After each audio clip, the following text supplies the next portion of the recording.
Homeopathic सही तरीका channel में आप सबका हार्दिक स्वागत है। आज हम आपको ओपीएम दवाई के बारे में बताने जा रहे हैं। वैसे तो बीमारी होम्योपैथिक में कोई हो लक्षण के आधार पर जो है वो दी जाती है, तो उसमें मैं आपको बहुत आसान भाषा में थोड़े शॉर्ट रूप में मैं आपको जो है ओपीएम के बारे में बता देता हूँ। बीमारी कोई सी भी हो उसके सिम्टम्स मिलने चाहिए, वो सब में काम करती है। तो मैं आपको बताना चाहूँगा ओपीएम में जो है जीवन शक्ति की जो प्रतिक्रिया होती है उसकी कमी पाई जाती है, और ये अफीम के सार से बनी हुई होती है। वैसे तो इसमें क्या होता है, ये शरीर में पसीना लाने वाली होती है, आक्षेप को नष्ट करने वाली होती है, शरीर के दर्द को दूर करने वाली होती है, और मादकता यानी नींद को लाने वाली होती है। तो ये काम करती है। लेकिन इसको होम्योपैथिक दृष्टि से जो है बहुत बीमारियों में इसका उपयोग किया जाता है और बहुत अच्छी सफलता इसमें मिलती है। तो अब जिन व्यक्तियों के शरीर में जो है शरीर की प्रतिक्रिया का शून्य हो जाना, अगर इस तरह का जो है सिस्टम अगर पाया जाता है तो ये विशेष रूप से काम करती है।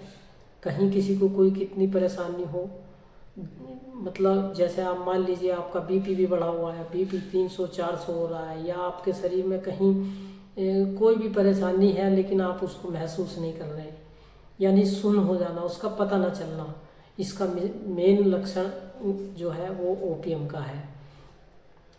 तो ऐसे ही जो है क्या होता है, जैसे जच्चा वगैरह को किसी को भी जो है आक्षेप हो जाता है तो उसमें बेहोशी हो जाती है, या कोमे की स्थिति में होता है।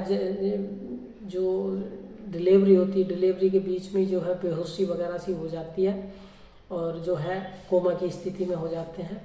इस तरह के आक्षेप अगर होता है तो आप जो है ओपीएम को दे सकते हैं। या कभी कभी ऐसा होता है कि जैसे पेशाब और लैट्रिन और पेशाब दोनों बंद हो जाते हैं, मसाना फूल जाता, पेशाब नहीं होता, मसाने में पेशाब रुका रहता है, तो इसी स्थिति में भी आप जो है उसको दे सकते हैं। लैट्रिन वगैरह जैसे किसी को जो है बहुत सख्त होती है, लैट्रिन जाने की इच्छा ही नहीं होती है, तो वहाँ भी हम इसको जो है ओपीएम को जो है उपयोग कर सकते हैं। और वैसे ज़्यादातर लोग जो है इसको कुछ देसी दवाई वाले, कुछ इंग्लिश वाले भी होते हैं जो इसको दर्द कम करने के लिए, या शुगर वगैरह के जैसे शुगर वगैरह में उसका दर्द घटाने, पेशाब घटाने के लिए इसको इस्तेमाल करते हैं। तो वो सामयिक रूप से करना चाहिए, वैसे इसको ज़्यादा इस्तेमाल नहीं करना चाहिए, क्योंकि इससे जो है अगर आप इसे कंटिन्यू करेंगे तो इससे रोग और रोगी दोनों को नुकसान होगा।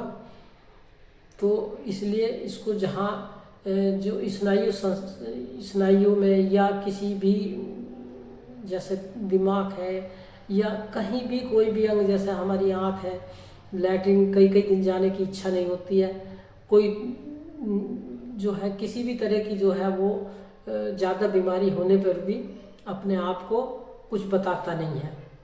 और क्या होता है, जैसे सोता है तो सोने के बाद भी उसकी नाक बोलती है, खर्राटे लेता है, जब सोता है तो आँखें अध खुली रहती हैं। तो इस तरह के सिम्टम्स इसके अंदर पाए जाते हैं। मतलब तो आप वहाँ किसी भी बीमारी में, चाहे वो आक्षेप हो, चाहे वो मसाने में पेशाब भरा होने पे भी ना निकलता हो, तो ऐसी स्थिति में, या कोमा हो, कोमे में आ जाता हो, लैट्रिन जब करने जाए तो तब ना आती हो लेकिन अपने आप वो कपड़ों में निकल जाती है, उसका पता नहीं चलता है, तो ऐसी स्थिति जहाँ हो तो वहाँ ओपीएम का आप जो है निसंकोच इस्तेमाल कर सकते हैं। जो अफीम इस्तेमाल करने वाले होते हैं उनको बहुत हाई पोटेंसी में दी जाती है, और बाकी जो वैसे होते हैं उनको 30 या 200 पोटेंसी में आप 2-3 खुराक दें, जब तक आपकी वो समस्या ना हो। 2-4 खुराक दें तो उनको आप रिलीफ आएगा, बहुत अच्छा करके रिलीफ होगा। और जहाँ कहीं आक्षेप की हो वहाँ तो बहुत ही अच्छा काम करेगी। जो डिलीवरी के बीच में, बच्चा होने के बीच के समय में अगर जो है कोई बेहोशी और कोमा हो जाता है तो उस जगह बहुत अच्छा काम करेगी। आप इसको इस्तेमाल करिए, इससे आप फ़ायदा उठाइए। बहुत ही आसान भाषा में मैंने आपको होम्योपैथिक की होम दवाई के बारे में बताया, तो आप इससे फ़ायदा उठाएं। थैंक यू, धन्यवाद।